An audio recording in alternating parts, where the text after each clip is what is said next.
ولن تدعو إلى الله إلا إذا دعوت إلى التوحيد. De nombreuses personnes réfutent l'existence ou l'apparition du Dajjal, soit par peur, soit par manque de science, soit par crainte de ne pas se baser sur des preuves religieuses solides. En réalité, de tout temps et de toute contrée, l'ensemble des prophètes envoyés ont mis en garde contre le Dajjal, le faux Messie. Le prophète sallallahu alayhi wa sallam nous informe: Allah n'a pas envoyé de prophète sans qu'il ne mette en garde contre le borgne, grand menteur. Il est borgne et votre Seigneur n'est pas borgne. Il est inscrit entre ses deux yeux, kafir. Et dans une autre version, il est inscrit entre ses deux yeux les lettres kafara. Que ce soit Sulayman alayhi salam Salomon, Daoud alayhi salam David, Moussa alayhi salam Moïse ou Jésus alayhi salam Isa, tous sont pour point commun d'avoir appelé au tawhid et d'avoir mis en garde leur peuple contre ce faux messie. D'ailleurs, le concept du faux messie est un concept reconnu dans les autres religions. Mais combien de temps restera-t-il sur terre? Dans le hadith d'An-Nawas ibn Sam'an, radiyallahu anhu, les compagnons demandèrent: Ô messager d'Allah, combien de temps demeurera-t-il sur terre? Il répondit sallallahu alayhi wa sallam: 40 jours. Un jour comme une année, un jour comme un mois, un jour comme une semaine et le reste des jours comme vos jours. Mais si cette période peut paraître courte, il aura la capacité de se déplacer dans de nombreux endroits de la terre.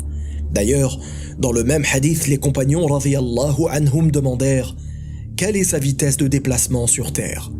Il répondit sallallahu alayhi wa sallam: comme la pluie chassée par le vent.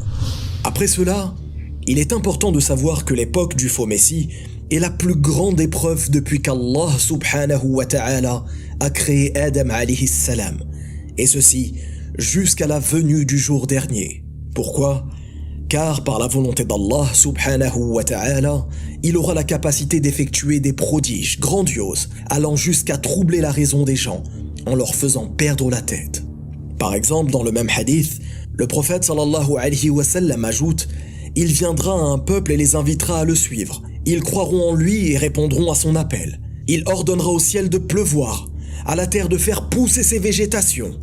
Ensuite, il ira à un autre peuple, les invitera à le suivre, mais ceux-ci refuseront. Alors, il les laissera et le lendemain, ils retrouveront leur terre desséchée. Il aura aussi la capacité de tuer et de ressusciter. Mais je le répète, tout cela sera fait uniquement par la volonté d'Allah subhanahu wa ta'ala. Si je précise par la volonté d'Allah, c'est que seul Allah donne la vie et la mort. Lui seul gère la pluie, le soleil, les végétaux. Et tout ceci fait partie du tawhid dans la seigneurie. Est-ce Moussa alayhi salam qui ouvra la mer en deux parties? Non, il ne fut qu'une cause de la volonté d'Allah. Est-ce Isa Jésus alayhi salam qui ressuscita des morts?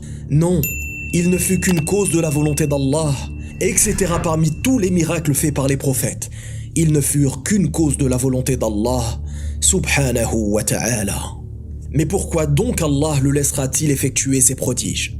Pour justement déterminer qui d'entre ses serviteurs le suivra et qui tournera le dos à cet imposteur. Les miracles des prophètes alayhum salam ajma'in ont été faits pour raffermir les croyants dans leurs convictions et sont une leçon de tawhid. Car seul Allah subhanahu wa ta'ala est capable sur toute chose. Inna Allah ala kulli shay'in qadir. À la différence des prophètes, le Dajjal prétendra que c'est lui qui est détenteur de ses pouvoirs. Et les gens qui le suivront auront donc associé leur créateur et effectué le pire des péchés, le shirk. Car seul Allah subhanahu wa ta'ala donne la mort et la vie, gère absolument tout, et c'est à lui que tout appartient. Alors mon frère, ma sœur, l'épreuve du Dajjal ne pourra être combattue que par un seul moyen, le tawhid, l'unicité, la seule vraie solution à tous nos problèmes religieux et mondains. Méditons, remettons-nous en question et préparons-nous, car avec certitude les tentations et les épreuves de notre époque ne sont rien comparées aux épreuves qui nous attendent. Wallahu a'lam, barakallah.